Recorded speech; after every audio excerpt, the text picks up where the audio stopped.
কাবির খুবই দরিদ্র পরিবার থেকে ছিল। তার বাবা রামচরণ বাবু এবং তার মা বনমালা দেবী চাষের জমিতে কাজ করেই তাকে লেখাপড়া শেখাচ্ছিল।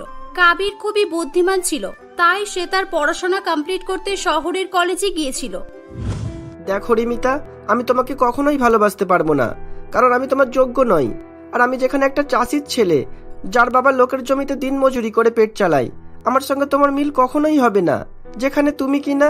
চুপ করো আর শোনো, ওটা লোকের জমি নয়, আমার বাবার জমিতে কাজ করে। আর তোমার এই চিন্তা ভাবনাটাই যত সমস্যা ক্রিয়েট করে। আচ্ছা, তুমি আমাদেরকে পর ভাবো কেন বলো তো? পর নয় রিমিতা, কিন্তু আপাতত ভাবতে পারি না। যেখানে তোমার বাবা কোথায় জমিদার আর আমরা সামান্য একটা ভাগ চাষি। এখন যদি আমি কোনো চাকরি না পাই, তাহলে হয়তো আমাকেও জমিতে চাষ করতে হবে। তখন তুমি কি করবে বলো? দেখো, এই গরমে আমার মাথা আরো বেশি গরম করাবে না। আমি তোমাকে বিয়ে করব বলেছি, মানে তোমাকে বিয়ে করতেই হবে। আর না হলে আমি সুইসাইড নোটে তোমার নাম লিখে নিজেকে শেষ করে ফেলবো। রিমিতা ছিল খুবই বড়লোক জমিদার হর্ষবর্ধন বাবুর ছোট মেয়ে, আর সে খুবই জেদি প্রকৃতির ছিল। সে কাবিরকে খুবই পছন্দ করত, আর সেই জন্য সে সেদিন এভাবে বলছিল। কাবির রিমিতার কথায় রাজি হয়ে যায় এবং সে রিমিতাকে বিয়ে করে তাদের বাড়িতে নিয়ে চলে আসে। এটা দেখে রামচরণ বাবু ও বনমালা দেবী খুবই খুশি হয়, কিন্তু হর্ষবর্ধন বাবু বেজায় চটে ছিল। শেষ পর্যন্ত হর্ষবর্ধন বাবু সম্পর্কটি মেনে নিতে বাধ্য হয়। বেশ কয়েকদিন তাদের ভালোই হাসি খুশি দিন কাটছিল। একদিন, উফ, যা গরম পড়েছে, আমার তো এই বাড়িতে থেকে পুরো গা জ্বলে যাচ্ছে। কি যে করি, উফ, এই পাখার হাওয়াটাও যেন গায়ে লাগছে না। আমাদের বাড়িতে কত ঠান্ডা ছিল, ওখানে সবসময় এসি ফ্রিজ চলতো। যখন ইচ্ছে হতো মন ভরে ঠান্ডা জলও খেতাম, কিন্তু এখানে দূর। এই জন্যই বলে ভালোবাসা অন্ধ হয়। কি হলো বৌমা, তুমি এখানে দাঁড়িয়ে মনে মনে কি ভাবছো? তোমাকে দেখে যেন চিন্তায় আছো মনে হচ্ছে। চিন্তায় থাকবো না তো কি আনন্দে থাকবো? আপনাদের বাড়িতে কত গরম, এখানে না আছে এসি, না আছে ফ্রিজ, আর বাড়ির সঙ্গে রান্নাঘর। মাঝে মাঝে তো মনে হচ্ছে আগুন চুলাই নয়, আমার গায়েই জ্বলছে। আচ্ছা, তাই নাকি? তুমি বাড়ির পাখার হাওয়াতে বসেও এত গরম হচ্ছ? তাহলে মায়ের এই গরমে রান্নাঘরের মধ্যে কি হচ্ছে বলো? বাবা আর আমি যে মাঠের রোদ্দুরে এত তাপ থেকে এলাম, আমাদের কি হচ্ছে তাহলে? অত না বকে তাড়াতাড়ি রান্নাঘরে গিয়ে এক গ্লাস ঠান্ডা জল নিয়ে এসো, যাও। কি একেবারে হচ্ছে? কেন ঠান্ডা জলের কথা মুখে আনতে লজ্জা লাগে না? যেখানে এই বাড়িতে ঠান্ডার কোনো ব্যবস্থাই নেই। আমার বাবা কত করে বললো এই গরমে একটা এয়ার কন্ডিশনার ফ্রিজ দিই, কই একবারও হ্যাঁ বললো? বাবা তো এটাও বললো যে ইলেকট্রিক বিল দিতে না পারলে উনি ইলেকট্রিক বিল ভরবেন। দেখো রিমিতা, আমি তোমার সব কথাই শুনেছি, কিন্তু তুমি আমাকে এটা করতে বলো না প্লিজ। আমি তোমার বাবার কাছ থেকে এগুলো কখনোই নিতে পারবো না। যেদিন আমার নিজের ক্ষমতা হবে, সেদিন আমি নিশ্চয়ই কিনবো। তাহলে আর এ জন্মে এসির হাওয়া খাওয়া হবে না, কারণ তুমি এই চাষবাসের কাজ করে কখনো কিনতেও পারবে না, আর আমার শখও মিটবে না। এখন বুঝেছি, বাবা ঠিকই বলেছিল, আর আমার বাড়ির সবাই আমাকে মানা করেছিল। এখন দেখছি এই গরমে আমি নিজেই নিজের কষ্ট বাড়িয়ে নিয়েছি। এই বলে কাঁদতে কাঁদতে রিমিতা ঘরে চলে যায়।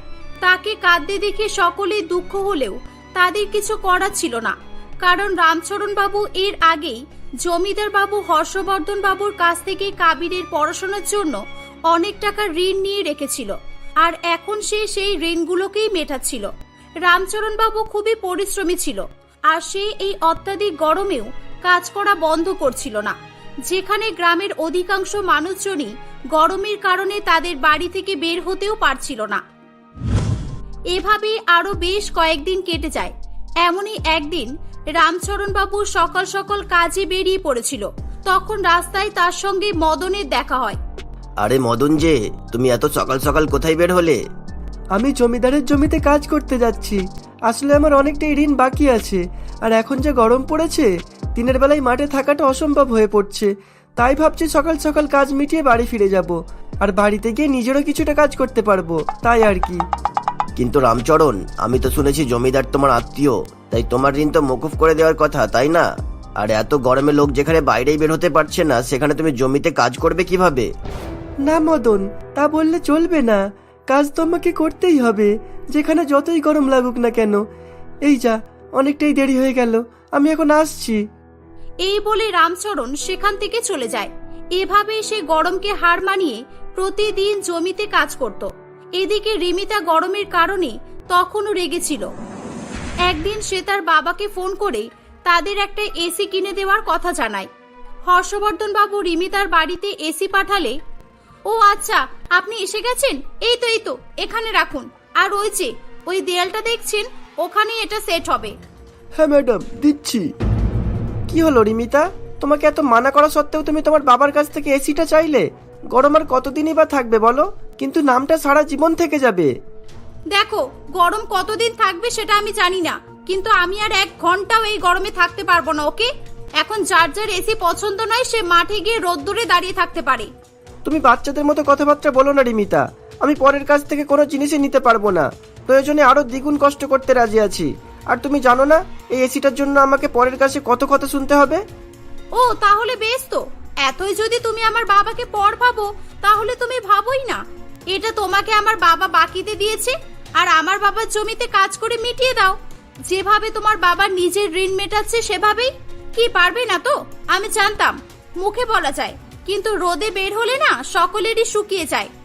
হ্যাঁ পারবো, কেন পারবো না। আমিও কাল থেকে আমার বাবার মতো জমিতে কাজ করতে যাব, আর এই এসি ঋণ মেটাবো। এভাবেই তারা কথাবার্তা বলছিল। ঠিক তখনই সেখানে হর্ষবর্ধন বাবু আসে। হ্যাঁ তুমি ঠিকই বলেছো কাবির, আর আমি তোমার সাহস দেখে খুবই প্রভাবিত। আমিও এটা দিতে চাইনি, বিশ্বাস করো। শুধু রিমিতার জেদের কারণেই এটা দিতে বাধ্য হয়েছি। তা এখন যখন তুমি নিজেই ঋণ ভাবছো, সেখানে তোমাকে সাপোর্ট করা ছাড়া আমার কিছু করার নেই। তা মা, এসিটা পছন্দ হয়েছে তো? হ্যাঁ বাবা, আমার খুব পছন্দ হয়েছে, আর আজ থেকে খুব ভালো ঘুম হবে। এসি পেয়ে রিমিতা খুবই খুশি ছিল, কিন্তু কাবিরের খুব খারাপ লাগছিল। হর্ষবর্ধন বাবু এসি সেট করে দিয়ে সেখান থেকে বাড়ি চলে যায়। পরের দিন থেকেই কাবির তার কথা অনুযায়ী জমিদারের জমিতে কাজ করা শুরু করে দেয়। অত্যাধিক গরম পড়ার ফলে জমিতে কাজ করতে তার খুবই কষ্ট হতো। সারাদিন কাঠফাটা রোদ্দুরে তার প্রাণ শুকিয়ে আসতো, কিন্তু তা সত্ত্বেও সে জমিতে কাজ করা বন্ধ করত না। এদিকে রিমিতা এসির ঠান্ডা হাওয়ায় সারা দিন বসে থাকতো, বাড়ির কারোর কথাই সে শুনতো না। একদিন, বৌমা শুনছো? এই নাও, এই গ্লুকোজটা খেয়ে নাও। গরমে গ্লুকোজ খাওয়া খুবই ভালো। কি গ্লুকোজ? এটা আমার চোখের সামনে থেকে নিয়ে যান, আমার এসব ভালো লাগে না। এই গরমে কোথায় ম্যাঙ্গো, বানানা, লস্যির শরবত করবে তা নয়, আমাকে গ্লুকোজ খেতে দিচ্ছে। আর এভাবে করবেই বা কিভাবে? বাড়িতে তো কোনো গ্রাইন্ডার মেশিনও নেই। এসিটা আমার বাবা দিয়েছে তাই হলো, না হলে এটাও হতো না। এই বলে রিমিতা সেখান থেকে চলে যায়। রিমিতার কথা শুনে বনমালা দেবী মনে মনে খুব কষ্ট পায়। তাদের অবস্থা এতটাই খারাপ ছিল যে বাড়িতে একটা ফ্রিজ কিংবা গ্রাইন্ডার কিনে আনার মতো অবস্থাও ছিল না। সেদিন রাত্রিবেলা, শুনছো কাবিরের বাবা, আমার না বৌমাকে নিয়ে খুব চিন্তা হয়। সত্যি দোষ তো আমাদেরই, আমরা জেনে শুনে ওই মেয়েটাকে এত কষ্টে রেখেছি। আমিও কি করব বলো, এই সংসার চালিয়ে তেমন টাকা তো বাঁচছে না যে আমি ওর শখ পূরণ করব। আর এদিকে জমিদার বাবুর ঋণও তো এখনো মেটেনি। তাহলে তুমি এক কাজ করো না, আমার সোনার বালাজোড়া বিক্রি করে তুমি বাড়িতে একটা ফ্রিজ আর কি যেন শরবত করার কি গ্রাইন্ডার মেশিন না কি বলছিল, ওটা কিনে নিয়ে এসো। এ কি বলছো তুমি? তোমার মায়ের দেওয়া বালাজোড়া তুমি বিক্রি করে দেবে? আর এটা কাবির জানতে পারলে কখনোই মেনে নেবে না। তুমি তো কাবিরকে চেনোই। হ্যাঁ, সেই জন্যই তোমাকে বলছি, তুমি প্লিজ আমার কথা শোনো। আর না বলো না প্লিজ। এই গরম আমাদের সহ্য হলেও ও বড়লোকের মেয়ে, ও কিভাবে সহ্য করবে? রামচরণ বাবু বনমালা দেবীর কথা অনুযায়ী পরের দিন সোনার দোকানে যায়। সে তাদের বালাচোরা বিক্রি করে দিয়ে ফ্রিজ এবং গ্রাইন্ডার মেশিন কিনে নিয়ে বাড়িতে আসে। রামচরণ বাবুকে এগুলো নিয়ে আসতে দেখে রিমিতা বলে, আরে বাহ, ফ্রিজ নিয়ে এসেছেন বাবা। যদিও এটা ব্র্যান্ডেড কোম্পানির নয়, তবুও নতুন তো। আর গ্রাইন্ডারও নিয়ে এসেছেন বাবা, তাহলে তো এই গরমে আর কোনো অসুবিধাই হবে না। এবারে প্রতিদিন আমি আরাম করে সবকিছু করতে পারবো। এভাবেই আরো কয়েকদিন কেটে যায়। একদিন হর্ষবর্ধন বাবু রিমিতাকে ফোন করে এবং তাকে তাদের বাড়িতে নিমন্ত্রণ করে। রিমিতা এটা শুনে খুবই খুশি হয়ে যায়। সে কাবিরকে বলে, শুনছো কাবির, বাবা আমাদের নিমন্ত্রণ করেছে আর আমাদের জন্য এসি গাড়িও পাঠাবে বলেছে। আর আজ আমার বোন আর ওর বড় আসছে। এই, তুমি আমাদের বাড়িতে যাবে তো? আমি আর গিয়ে কি করব, যেখানে তোমার বাবা এসি গাড়ি পাঠাবে বলেই তো দিয়েছেন। হ্যাঁ, আমি জানতাম তোমার এটাও খারাপ লাগবে। এখন বাবা যদি এসি গাড়ি না পাঠাতো আর আমি এই গরমে তোমার সঙ্গে রিক্সায় করে যেতাম, তাহলে তোমার ভালো লাগতো, তাই তো? আর হ্যাঁ, একটা কথা শুনে নাও, কে যাবে কে যাবে না আমি দেখতে যাব না। আমার বাবা আমাকে নিমন্ত্রণ করেছে যখন, আমি তো যাবই। কিন্তু রিমিতা, তুমি আমার কথাটা একটু বোঝার চেষ্টা করো। ওখানে অনেক বড় বড় লোকেরা থাকবেন, সেখানে আমরা গেলে আমরা অপমান ছাড়া আর কিছুই পাবো না। রিমিতা কারোর কোনো কথাই শোনে না। সে তার বাবার পাঠানো গাড়ি করে একাই অনুষ্ঠান বাড়িতে চলে যায়। সেখানে গিয়ে রিমিতা খুবই খুশি ছিল। সে তার বাবার সঙ্গে দেখা করতে যায়। সেখানে সে তার বাবাকে তার বন্ধু মহেশের সঙ্গে কথা বলতে শুনে ফেলে। আরে মহেশ, তোকে চিন্তা করতে হবে না ভাই, আমার প্ল্যান অর্ধেক সাকসেস হয়ে গেছে। আর রিমিতার বাড়িতে এসি পাঠিয়ে দিয়ে ওদের মধ্যে ঝগড়ার বীজ রোপণ করেও দিয়েছি। আর দেখ না, কিছুদিনের মধ্যেই রিমিতা নিজেই কাবিরকে ডিভোর্স দিতে চাইবে। কিন্তু রিমিতা ডিভোর্স দিলেও কাবিরকে রিমিতাকে ছাড়তে চাইবে? হ্যাঁ, সে প্ল্যানও করেছি। আমি এসিটা তো নামমাত্রই দিয়েছি, এদিকে কাবিরকে এসির ঋণে আমার জমিতে গোলামের মতোই খাটিয়ে নিচ্ছি। আর দেখ না, ছেলেটাও কত পাগল, গরমে সকলে বাইরে বের হতে পারছে না, সেখানেও জমিতে কাজ করে যাচ্ছে। ও মাই গড, তাহলে সাপও মরলো আর লাঠিও ভাঙলো না। এদিকে এসি দেওয়ার নামও পেলি, ওদিকে সুদ সমেত টাকাও পেয়ে যাচ্ছিস। রিমিতা তার বাবা ও বাবার বন্ধুর কথাবার্তা শুনে খুবই অবাক হয়ে যায়। সে এতদিন পর তার নিজের ভুল বুঝতে পারে।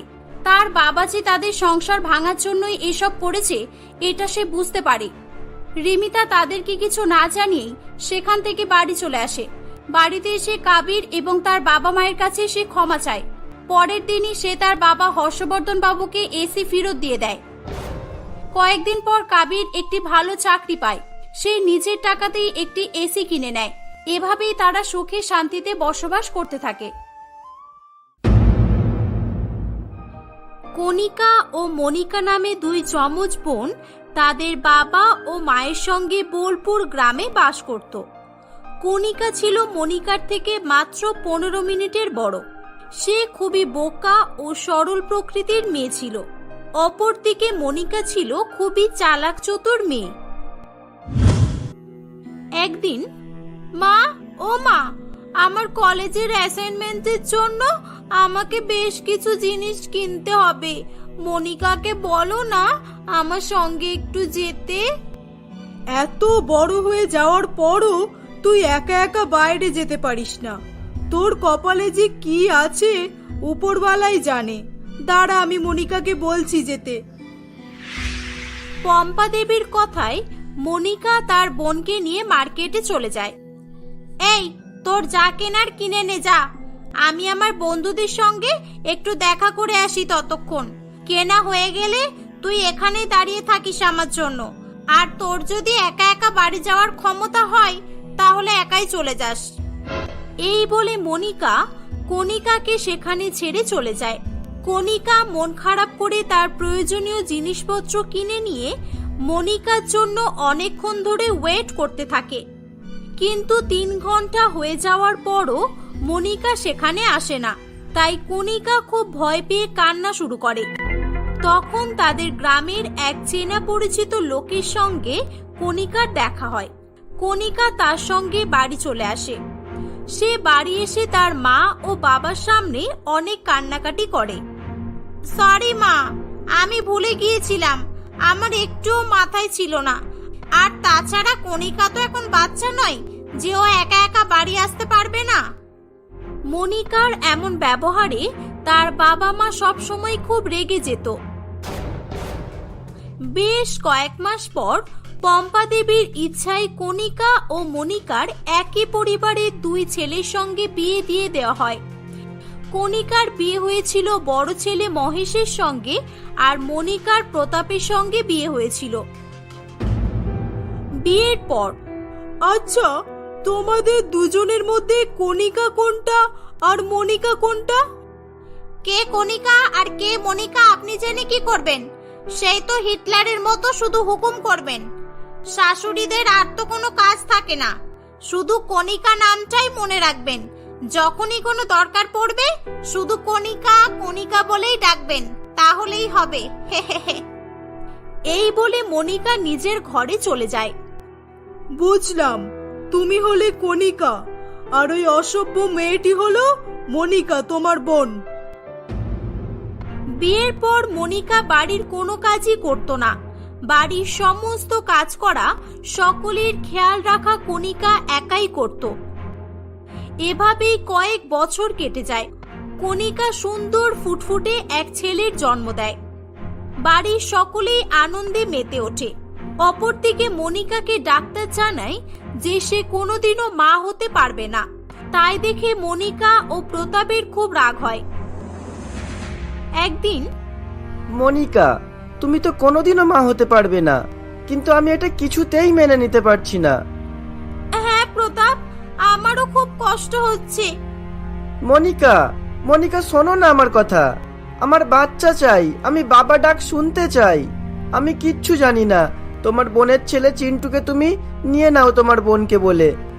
প্রতাপ, এসব তুমি কি বলছো? এটা কি করে সম্ভব? কেউ কারোর বাচ্চা এমনি এমনি কেন দেবে? তুমি কি পাগল হয়ে গেছো? হ্যাঁ হ্যাঁ, আমি পাগল হয়ে গেছি। তুমি তো নিজেই বলো তোমার বোন খুব বোকা, ওকে খুব সহজেই বোকা বানানো যায়। সুতরাং এবার কিভাবে চিন্টুকে ওদের থেকে নিয়ে আসবে সেটা তোমার ব্যাপার। আমি বাবা ডাক শুনতে চাই, ব্যাস।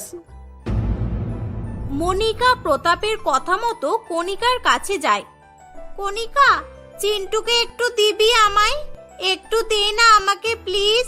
আমার চিন্টুকে কোলে নিতে খুব ইচ্ছা করে। দে না একটু প্লিজ, আমাকে একটু দে না। তুই এভাবে বলছিস কেন মনিকা? চিন্টু তো তোর ছেলের মতোই। তোর যখন ইচ্ছা তুই চিন্টুকে নিবি, কেমন? কেউ তোকে বারণ করবে না। এই নে ধর। ঠিক আছে, আমি তাহলে চিন্টুকে আমার ঘরে নিয়ে গেলাম। এই বলে মনিকা চিন্টুকে নিয়ে চলে যায়। প্রতাপ ও মনিকা দুজনে চিন্টুকে নিয়ে অনেক আনন্দ করে। মনিকা ও কণিকা দুজনে একই দেখতে হওয়ায় ছোট চিন্টু মনিকাকে নিজের মা মনে করেছিল। বেশ কিছুক্ষণ পর চিন্টু খিদের জন্য কাঁদতে শুরু করে। চিন্টুর কান্না শুনে কণিকা সেখানে ছুটে আসে। মনিকা, চিন্টুর খিদে পেয়েছে, ও অনেকক্ষণ ধরে দুধ খায়নি। দে, আমায় দে ওকে, আমি ওকে দুধ খাওয়াবো। তুই আবার পরে নিস, কেমন? না, আমি দেব না ওকে। তুই যা, আমি ওকে দুধ খাইয়ে দিচ্ছি। তুই যা এখন। ছোট বৌমা, এ আবার কি কথা? তুমি দুধ খাওয়াবে মানে? চিন্টু এখন অনেক ছোট, ওর এখন মায়ের দুধের খুব প্রয়োজন। চিন্টুকে দিয়ে দাও। না, আমি দেব না। আমি ওকে কেনা দুধ খাওয়াবো। কিছু হবে না, সব দুধ একই রকম হয়। যাও তোমরা এখান থেকে। মনিকা চিন্টুকে নিয়ে রান্নাঘরে চলে যায়। কণিকা তাকে আর কিছু না বলে নিজের ঘরে চলে যায়। 5 দিন এভাবেই কেটে যায়, কিন্তু তবুও মনিকা চিন্টুকে কিছুতেই কণিকার কাছে দিতে চায় না। তাই দেখে অহনা দেবীর খুব রাগ হয়। বড় বৌমা, তুমি কিন্তু ভুল করছো। তোমার বোন বলে তুমি ওকে কিছু বলছো না, আমি সেটা বুঝতে পারছি। কিন্তু পরে তুমি তোমার ছেলেকে আর ওর কাছ থেকে চেষ্টা করলেও কিন্তু নিতে পারবে না। না মা, চিন্টু আমার কাছে থাকুক বা আমার বোনের কাছে, একই তো ব্যাপার মা। আসলে মা, কণিকা তো মা হতে পারবে না, তাই জন্য মানসিকভাবে খুব ভেঙে পড়েছে, তাই ও এমন করছে।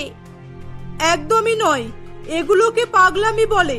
ছোট দুধের শিশুকে তার মায়ের কাছ থেকে এভাবে আলাদা করা হচ্ছে, এগুলো কিন্তু ঠিক নয়। না মা, একটা মেয়ের কাছে মা হতে না পারাটা খুবই কষ্টের ব্যাপার। মনিকার ক্ষেত্রেও তাই হয়েছে।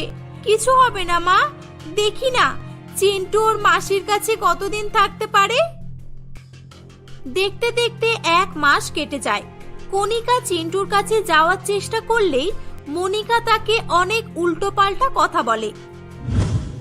একদিন অহনা তার বড় ছেলে মহেশকে নিয়ে কিছু দরকারি কাজে গ্রামের বাড়ি যায়।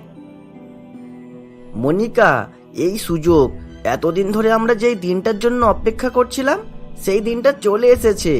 আমাদের পাসপোর্ট, ভিসা সব রেডি আছে। আমরা চিন্টুকে নিয়ে আজকের ফ্লাইটেই দুবাই চলে যাব। তুমি ব্যাগ গুছিয়ে নাও তাড়াতাড়ি। এসব কথা তাদের বাড়ির কাজের লোক লালু কাকা শুনে ফেলে। সে খুব বুদ্ধি করে পুলিশকে ফোন করে দেয়। মনিকা ও প্রতাপ তাদের সমস্ত জিনিস গুছিয়ে নিয়ে চিন্টুকে নিয়ে বাড়ি থেকে বেরিয়ে যাচ্ছিল। তখন কণিকা তাদের দেখে ফেলে। এই তোরা কোথায় যাচ্ছিস আমার ছেলেকে নিয়ে? কোথায় যাচ্ছিস তোরা? দে আমার ছেলেকে ফিরিয়ে দে, দে বলছি। কণিকা, আমরা কিছুদিনের জন্য চিন্টুকে নিয়ে একটু ঘুরতে যাচ্ছি, কয়েকদিন পরেই চলে আসব। সর, আমাদের দেরি হচ্ছে, এখন যেতে দে। না, লালু কাকা আমাকে সব বলে দিয়েছে, আমি সব জানি। তোরা আমার ছেলেকে নিয়ে বিদেশে চলে যাচ্ছিস, দে আমার ছেলেকে, দে বলছি। এই বলে কণিকা জোর করে চিন্টুকে তার বোনের কাছ থেকে কেড়ে নেয়। কাড়াকাড়ি করতে গিয়ে চিন্টু খুব ভয় পেয়ে জোরে জোরে চিৎকার করে কাঁদতে শুরু করে। ঠিক তখনই ওখানে পুলিশ এসে হাজির হয়। মনিকা পুলিশ দেখে বলে যে, স্যার স্যার দেখুন, আমার বোন আমার ছেলেকে কেড়ে নিচ্ছে আমার কাছ থেকে, দেখুন। না স্যার, ও মিথ্যা কথা বলছে, চিন্টু আমার ছেলে, ওরা আমার ছেলেকে নিয়ে পালিয়ে যাচ্ছিল। হ্যাঁ স্যার, মনিকা দিদিমণি মিথ্যা কথা বলছে, চিন্টু কণিকা দিদিমণির ছেলে। না স্যার, এসব সব সাজানো, সব সাজানো। এটা আমার ছেলে, দেখছেন না আমার ছেলে ওর কোলে কিভাবে চিৎকার করে কাঁদছে? ওর ছেলে হলে ও কাঁদতো এভাবে? বলুন আগে সেটা। পুলিশ খুব কনফিউজড হয়ে বলে যে, আচ্ছা ম্যাডাম, বাচ্চাটা ওনাকে দিন তো দেখি। কি বললাম, দিন বলছি। চিন্টু মনিকার কোলে যেতেই একদম চুপ হয়ে যায়।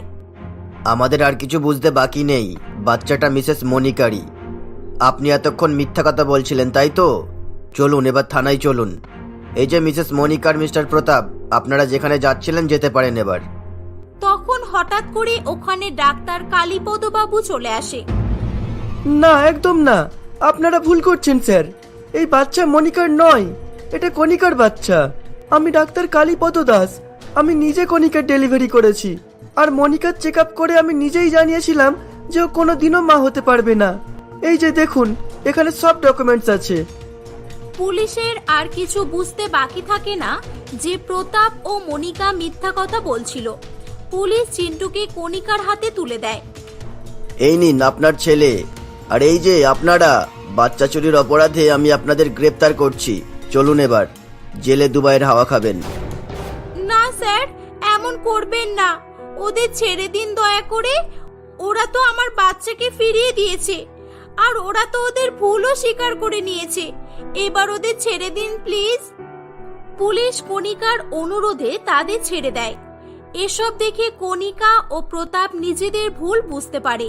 তারা কণিকার কাছে হাত জোড় করে অত্যন্ত অনুশোচনার সঙ্গে ক্ষমা চায়। কণিকা তাদেরকে ক্ষমা করে দেয়। তারপর থেকে যমজ দুই মা আদর ও ভালোবাসা দিয়ে চিন্টু জীবন ভরিয়ে তোলে।